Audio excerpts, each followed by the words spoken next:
정부는 오늘 일부 방역 지침을 강화하는 방안을 발표할 걸로 보입니다. 자영업자들은 연말 대목을 앞두고 다시 영업시간이나 인원 제한이 생기진 않을까 우려하고 있습니다.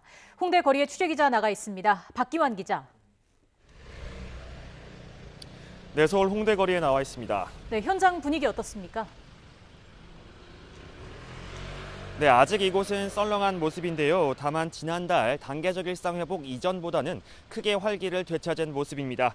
특히 이번 달 들어 주말마다 식당과 주점에는 늦은 새벽까지 사람들로 가득했습니다. 하지만 최근 확진자가 급증하면서 다시 우려도 커지고 있습니다.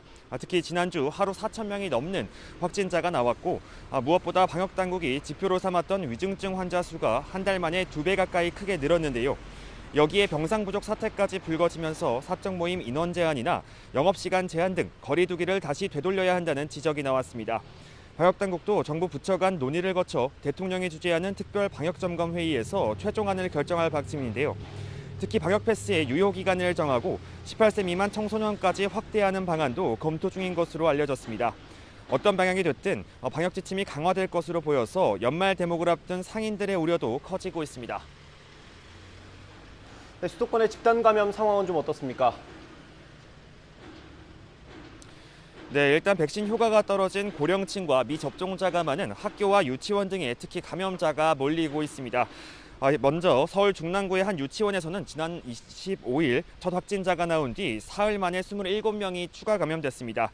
또 경기도 포천에 있는 초등학교 학생과 가족 등 14명, 그리고 남양주에 있는 중학교 관련 12명도 확진됐습니다.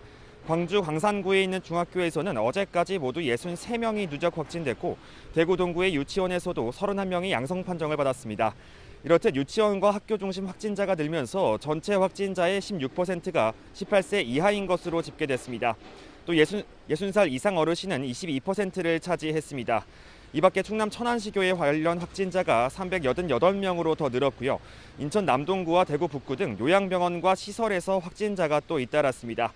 방역당국도 이에 따라 어르신들의 3차 접종을 올해 안으로 마무리하고 청소년들에 대해 방역 패스 기준을 적용한다는 방침입니다. 지금까지 서울 홍대 거리에서 YTN 박기환입니다.